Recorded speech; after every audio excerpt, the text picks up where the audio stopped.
Orton trying out a new Lucha Libre style. The only thing stopping Drew McIntyre next week from coming to Monday Night Raw is another positive COVID test. Lacey Evans and Ric Flair, I still don't know what's really going on with that. A new sign of Alexa Bliss that might project her to win the Royal Rumble in 2021. And are we seriously going to break up the Hurt Business? I hope not. All that and more on this episode of Kimmy Talks Wrestling as we dissect the January 18th episode of Monday Night Raw. And we are starting right now.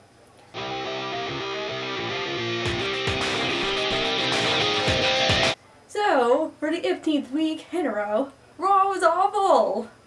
And they have no excuse this week because they knew that they were not going to have their top WWE superstar, which is the WWE World Heavyweight Champion Drew McIntyre. And if you basically lived underneath a rock, last Monday on Raw, it was announced mere hours before Raw that Drew McIntyre tested positive for COVID-19. Drew then announced on Raw that he was asymptomatic, he'll be back, don't worry, and everything will be fine. 7 days later, he claims the same thing. He says that he's still asymptomatic, he feels stronger and better than ever, and he is going to return next week on Raw, where him and Goldberg will have a face-to-face confrontation only 6 days before their WWE World Heavyweight Championship match at the Royal Rumble. McIntyre then went on to say that, things can end in an instant. I can get jackhammered, I can get speared, but I will defeat Goldberg because I am stronger, better, and the WWE World Heavyweight Champion. Now, they've made this projection that he will be on Raw. But here's the thing. Drew could still test positive next Sunday. So WWE, I would have waited until Drew at least had 2 negative COVID tests, but that's just me. Moving on from there, we are going to switch to what I thought was the most entertaining opener to Monday Night Raw, because Randy Orton's first-degree burns have him in this mask that makes him look like a Lucha Libre superstar, or a wannabe Lucha Libre superstar, wherever you want to go with that. Orton starts Raw saying that a couple weeks ago, Alexa Bliss's fate was in his hands, and he, for the first time ever, showed that he was, a nice guy. He didn't burn Alexa, and he was saving her. To then Alexa literally giving Orton first-degree burns. He's ashamed of himself that he let it happen, but he knows that the Fiend is so valuable to Alexa that now he has Alexa in the palm of his hand.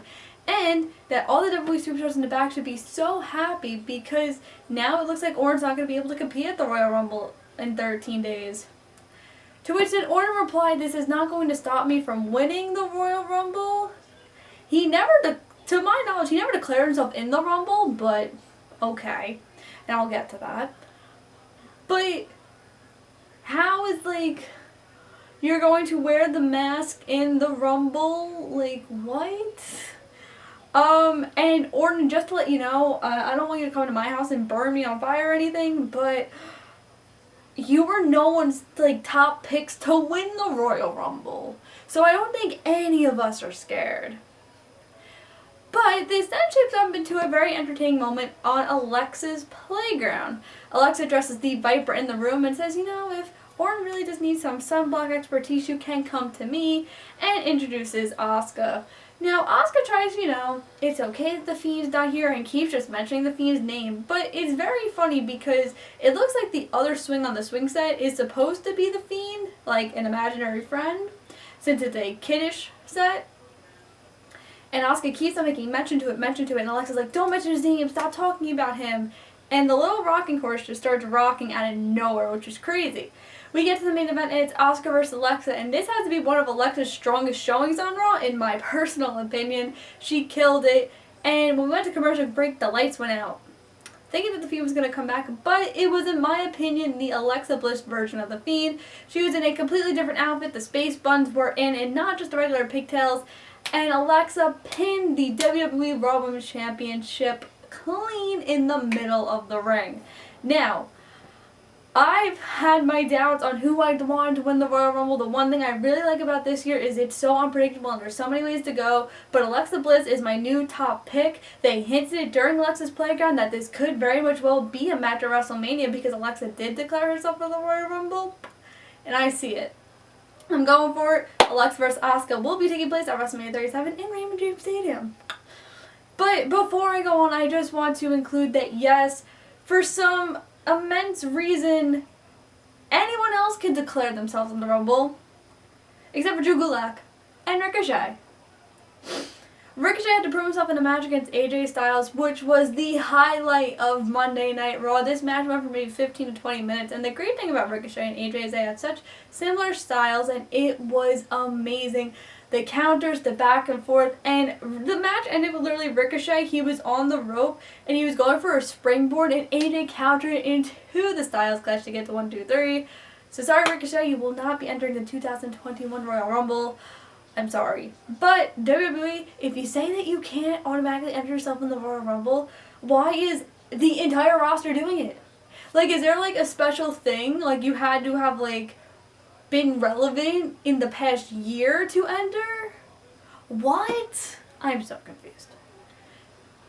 But speaking of things WWE's doing, these nice 8K cameras you got going for the entrances, whether they're Fox's cameras or whoever, great work. I love them. But this Ric Flair, Lacey Evans, Charlotte thing you got going on, what the hell? So, after that very nice, long, detailed Randy Orton promo, Lacey Evans and Ric Flair arrived at the building, and Lacey Evans was like, well, I'm just learning from the dirtiest player in the game, and you know, I can't wait to be there to see my tag team partner, Peyton Royce, beat Charlotte. First of all, they were only out there, her and Rick, for about 2 seconds. And it was when they made the entrance, Lacey was in the rope, and then they went to the back. So were you really there at ringside? Were you? No. But this match with Peyton and Charlotte was a phenomenal match as well. They clicked very well. Peyton Royce is very underutilized. Please use her. Please have her have a championship 2021. Same thing with Billie Kay over at SmackDown. But I just don't get what you're doing here. Like, Charlotte and Asuka are the tag team champions, and you're putting them off in different stories, which is very much not utilizing the tag championships very well, which is very stupid. So, I'll even to this. My friend has told me for the past couple weeks that he thinks that Charlotte is going to win the Royal Rumble, and I don't see it. Now, Shayna and Nia did say that they're going to do their automatic rematch. 2018 Shane McMahon is very much quaking right now.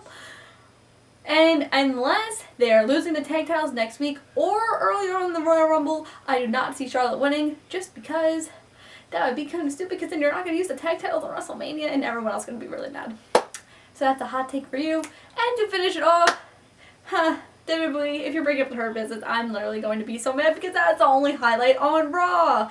They were in a 6-man tag. It was Shelton Benjamin and Cedric Alexander and Bobby Lashley versus Lucha House Party, because we decided to use them again for a hot minute, and Matt Riddle. And also WWE, the camera angle on Bobby breaking Matt's foot, you showed him hit the floor. What were you doing? Seriously, who was in charge of this? They need to get, like, fired. And also, like, when they were doing the WrestleMania report, like, they cut to Alexa Bliss. And I was like, bro, why? What are you doing? So, whoever's on, like, TD, because I work in that at school, whoever's on TD, you need to get fired. You suck. Anyway, during a 6-man tag, Alexander and Benjamin were fighting, and we've teased this for a couple weeks of Alexander being a little bit too cocky. Don't break him up, because that's stupid. And they did get the win here with, I believe it was Lindsay Dorado tapping out to the Hurt Lock, or the Lashley Lock, whatever the hell he calls it. He has a new name every week. But seriously, it's the best thing on Raw. Besides Lucha House Party and Retribution, you have no tag teams available to take the tag titles off of the Hurt Business. So please, please wait. At least wait till WrestleMania. I'm begging you. But yeah, Raw, Raw, you're struggling. You're struggling so much, and I hate it, because I was explaining this to my friend earlier. I loved Raw when I was a kid. I only watched Raw. I never watched SmackDown, and now SmackDown's the top show.